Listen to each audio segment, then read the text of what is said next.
Welcome to Ava General Baptist Church Online. It's so great to be with you today. Today, we're going to talk about how important it is for you and I to serve one another and the attitudes in which we serve in. And that's the important part. This year, we've been digging into what does it mean to truly live free? What's it mean to follow Jesus Christ? What's it mean to experience freedom in the community of followers of Jesus? And so I'm excited to continue with this sermon series that we've been digging into with these discussions. All of them are based upon Matthew chapter 22, verse 39. It's a command from Jesus Christ. It's a non-negotiable if we're going to follow him. Jesus says, you shall love your neighbor. You shall love one another as you love yourself. And so as we've been on this journey, and I'm so thankful to be journeying with you today, whether you're following God or not, I want to talk about this because we are called as humans to serve one another. People truly just want to be cared for. You want to be cared for, don't you? You want to know that you matter to somebody, and Jesus says, of course, and that's why you and I are to love one another, and we show that love by serving one another. We understand here at David General Baptist Church that we are better together when we are a one another to each other, when we're one another to each other, which means that we share, we care for one another, we share with one another to help each other grow in our relationship with God and our relationship with each other. But yet, this is one of the chief cornerstone concepts and teachings of Jesus Christ, is that we are to serve one another. But yet, that's one of the ones that gets so twisted in the community of followers of Jesus Christ. So the question we're faced with today is how? How do we live free by serving one another? What does this look like? And the Apostle Paul writes a letter. It's in Galatians chapter 5 is where we'll be today, starting with verse 13. And as Paul's writing this letter, he's writing to a group of churches in the Galatia region, in the area of Galatia.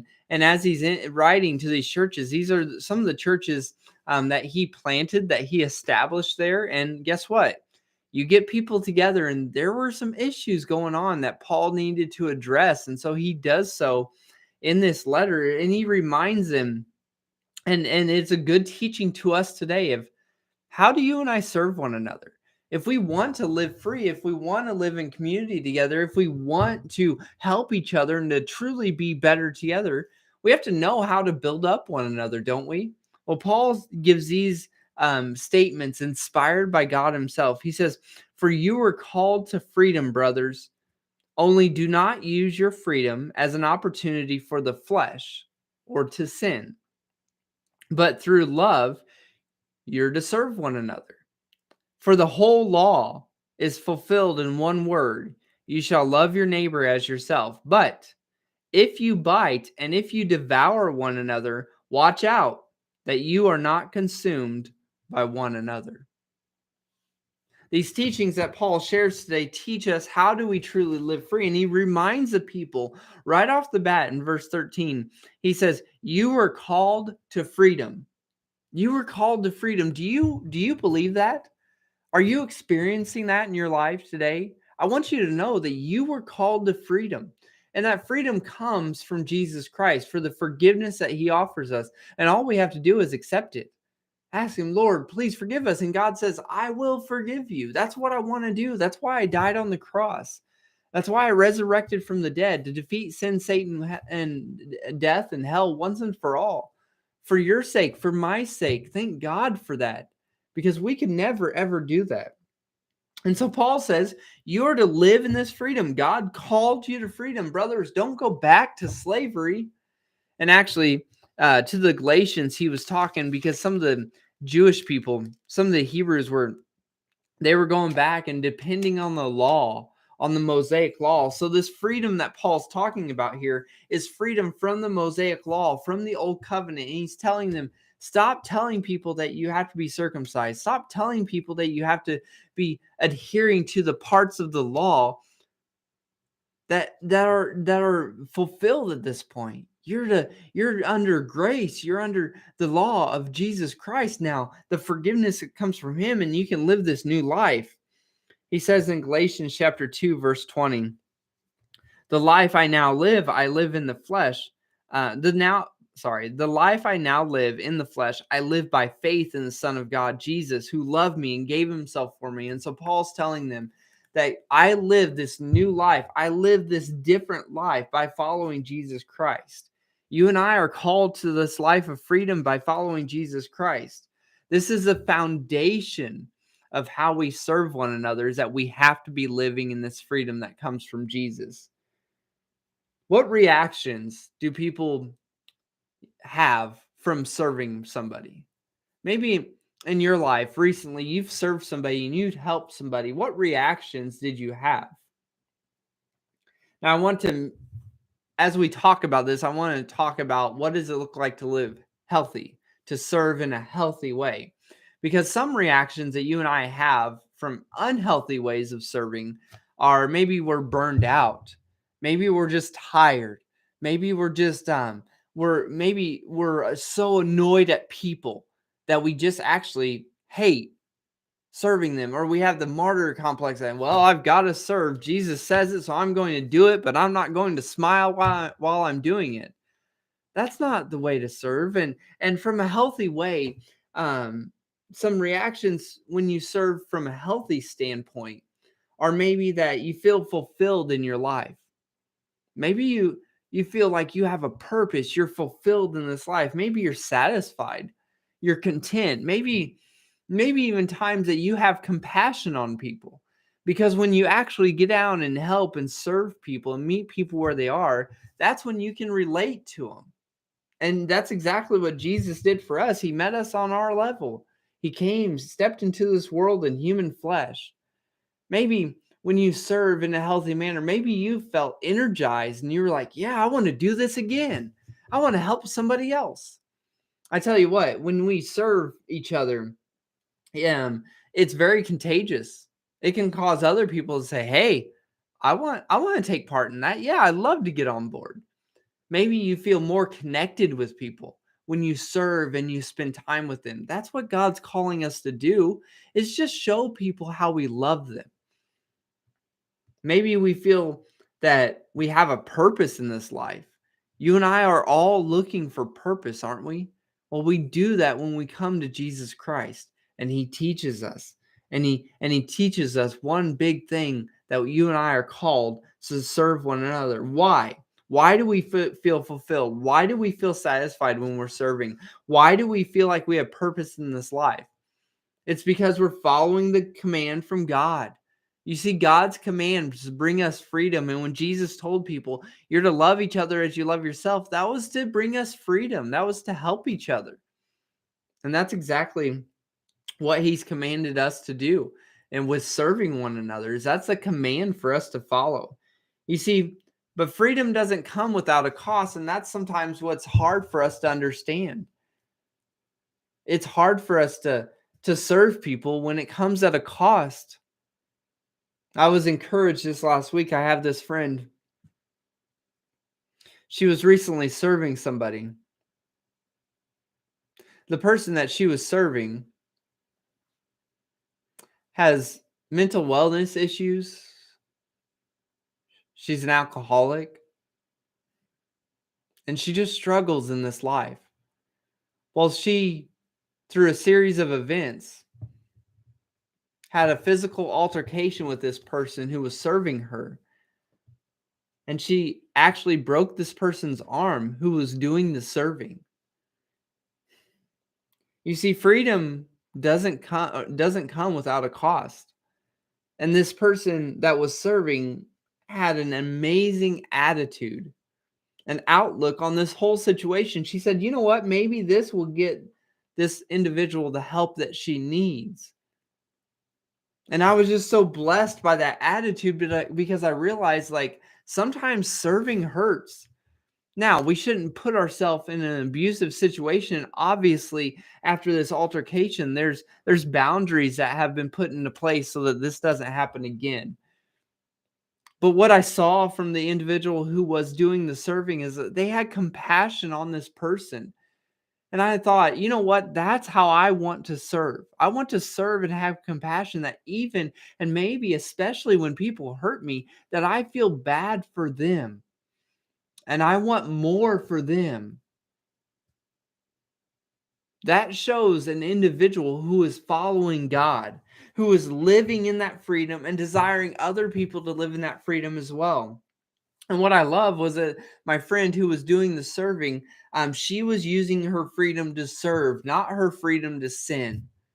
And that's what Paul goes into in Galatians. He says, for brothers, you were called to freedom. That's what you're called to. That's what God wants you to walk in. That's what he wants you to live in. Only do not use your freedom as an opportunity for the flesh or to sin, but through love, serve one another. Paul says you shouldn't use your freedom to sin, but to serve.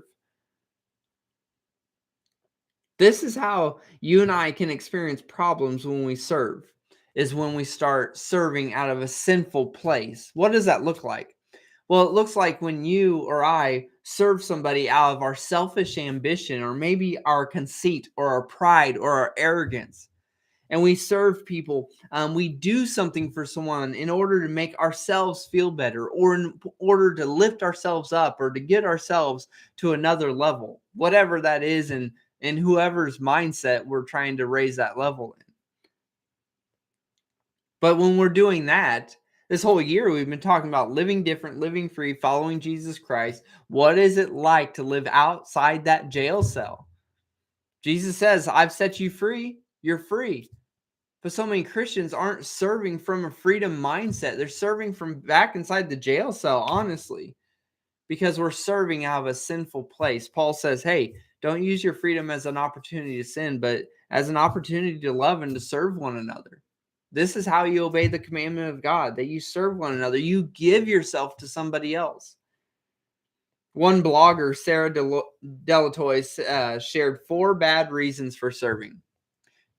And in her research and her 4 bad reasons for serving, this is what she found. One bad reason is that if you and I serve out of a desire for admiration, that's not good. That's not freedom. That's slavery. If you and I are serving just to be seen by others and be admired by others because, oh, look at all that they do, that's not good. That's so selfish. And Christ says you're to be about other people. This world is more than about you and I. And Sarah found the same thing in her research. She said the second bad reason for serving is for a paycheck. When you and I serve people to, maybe we take someone to the doctor and we expect to be reimbursed by it. Or we take someone to the store to help them out with their groceries and we expect them to pay for it. Sometimes we need to be the one paying for that. We need to be the one helping people as God leads us. Now, sometimes people need to foot their own bill, but there's sometimes that God's leading us to serve people and we shouldn't be expected to be reimbursed. Sometimes a bad reason for serving people is to fulfill a need for love or approval in your life. If you're trying to fulfill a need for your life, that's not about them. It's not about helping someone else. Honestly, that's just all about helping yourself. And how Jesus teaches us to sacrificially serve, the sacrifice isn't for us, it's for somebody else to benefit from that. Sarah states that the last reason that she has found that's a bad reason for serving is to earn righteousness. Throughout time, we've seen people try to earn righteousness through serving. There's different religions that try to use serving as a form of salvation. That's not how we're saved. We're saved through the forgiveness of Jesus Christ. He calls us to serve, but not to show our righteousness. It's from his righteousness that we serve other people. It's from his forgiveness that we serve other people. It's from his forgiveness that we are welcomed into his kingdom to do his work on this earth. And I'm so humbled by that. In Romans, Paul talks about using our freedom as a cover-up for evil. He says, Romans chapter 6, verse 1, what shall we say then, Paul says? Are we to continue in sin that grace may abound? Should we continue to sin just to show God, I'm going to have you prove how awesome your grace is. I'm going to just do whatever I want. And Paul says, by no means. That's not the life of a Christian. You and I are supposed to fight against sin, fight against sinful living, fight against sinful thoughts, fight against sinful words that we want to say to other people, fight against sinful serving. He wants us to serve from a pure heart. Paul says, how can we who died to sin, how can we still live in it? If you've died to sin and you're saying, God, I'm going to live for you, I'm not going to live for my flesh, for my sinful desires, then you have to die to that. You have to put that to death so you can live for God, live in freedom. Paul says, do you not know that all of us who have been baptized into Christ Jesus were baptized into his death? We were buried, therefore, with him by baptism into death, that in order that just as Christ was raised from the dead by the glory of the Father, we too might walk in the newness of life. And friends, that's what I hope you're walking in, this newness of life. And if you say you're a Christian and you're walking in this newness of life, then you should use your freedom to serve people, not to sin. We are to use our freedom not for our own selfish, sinful desires and to show God's grace, but really to point to us. No, we're to really point to other people. Paul says, by no means use your freedom to serve people. Use your freedom that you were called to, and use it to empower other people, to reach out to other people, and not to live a life of sin. 1 Peter chapter 4, verse 9, I love how Peter puts this. He says, show hospitality to one another without grumbling. You see, the attitude behind our serving is so, so crucial. Why do you serve? How do you feel when you serve?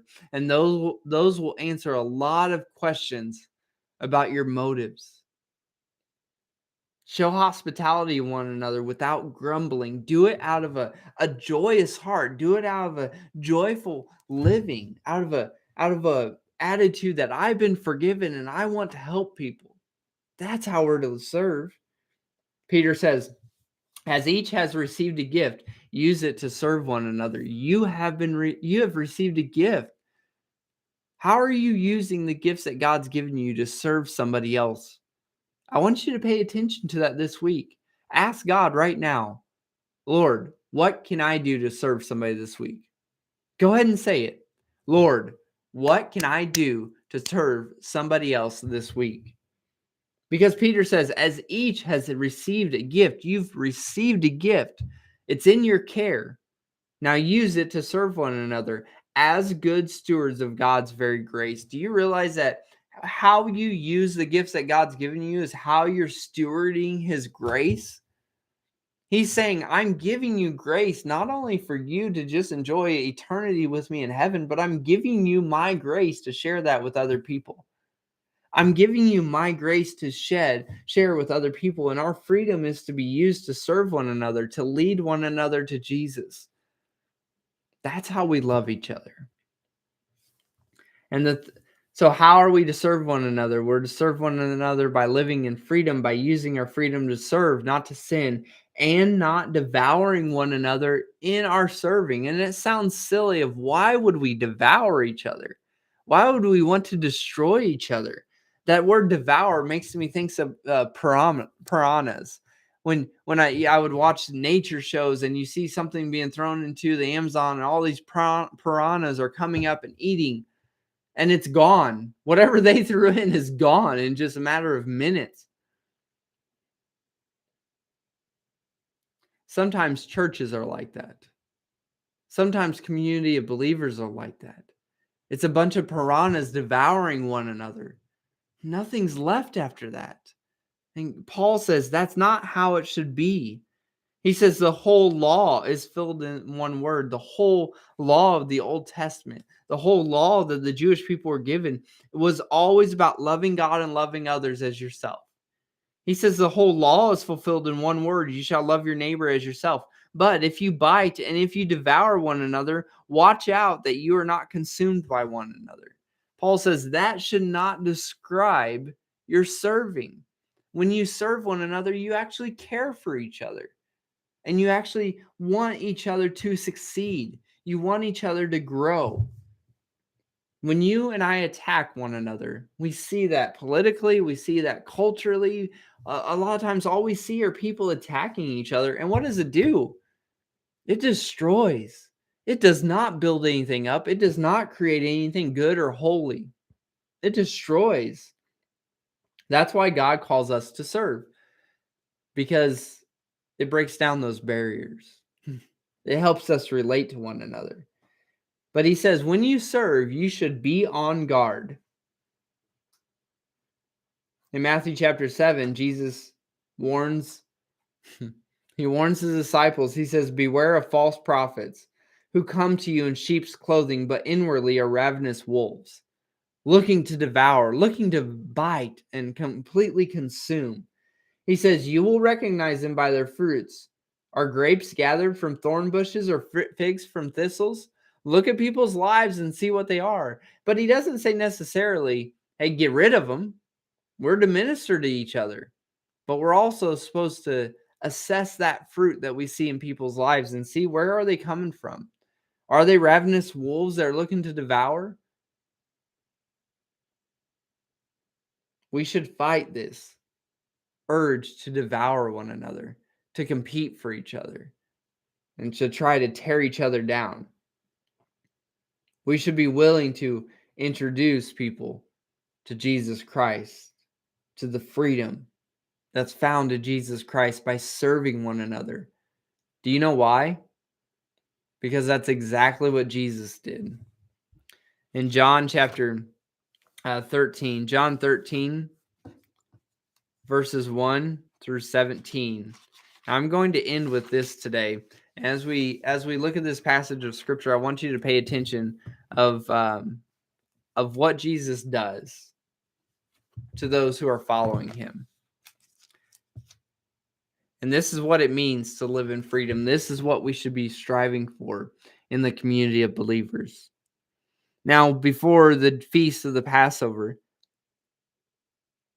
when Jesus knew that his hour had come, he was going to depart out of this world to the Father. Having loved his own who were in the world, he loved them to the end, all the way to the end. During supper, when the devil had already put it into the heart of Judas Iscariot, it was already there when he was gathered around the table. Simon's who he was Simon's son. He was going to betray him.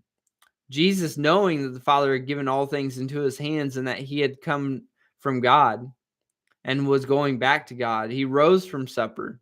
He laid aside his outer garments and taking a towel, he tied it around his waist. Then he poured water into a basin and he began to wash the disciples' feet and to wipe them with the towel that was wrapped around him. That word is plural for disciples. He went around to all the disciples' feet. He came to Simon Peter, who said to him, Lord, do you wash my feet? You shouldn't wash my feet. Jesus answered him, what I am doing you do not understand now, but afterward you will understand. Peter said to him, you shall never wash my feet. Jesus answered him, if I do not wash you, you have no share with me. I have to cleanse you. It's the only way. Simon Peter said to him, Lord, not my feet only, but also my hands and my head. Give me a whole bath. Jesus said to him, the one who is bathed does not need to wash except for his feet, but is completely clean. And you are clean, but not every one of you. For he knew who was to betray him. That is why he said, not all of you are clean. When he had washed their feet, he put on his outer garments and he resumed his place, and he said to them, do you understand what I've done for you? You call me teacher and Lord, and you are right, for so I am. If I then, your Lord and teacher, have washed your feet, you also ought to wash one another's feet. For I have given you an example that you also should do as I have done to you. Truly, truly, I say to you, a servant is not greater than his master, nor is a messenger greater than the one who sent him. If you know these things, blessed are if you do them. Jesus says, this is a command, that you wash one another's feet, that you serve one another, even and especially when it means There's an opportunity for you to get hurt. You have to humble yourself. Jesus says, exactly. That's what I'm calling you to. Was it hard for Jesus to serve us? You better believe it. Was it filled with pain from time to time? Yeah. Were there joyful moments? Of course there were. There were miraculous moments. But there were also heartbreaking moments. Just like you and I experience in this life.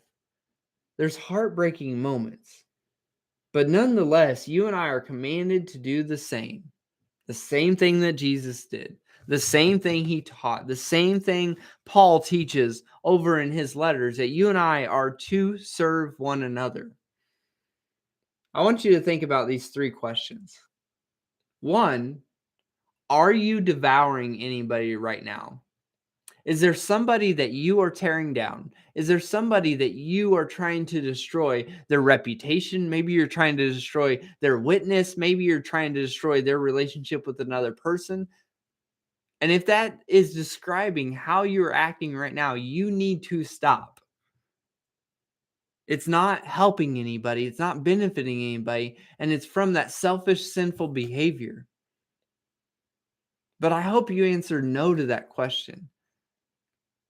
Then my follow-up question that I want you to think about this week is, who is somebody that I can serve this week within the church community, within the community of the followers of Christ?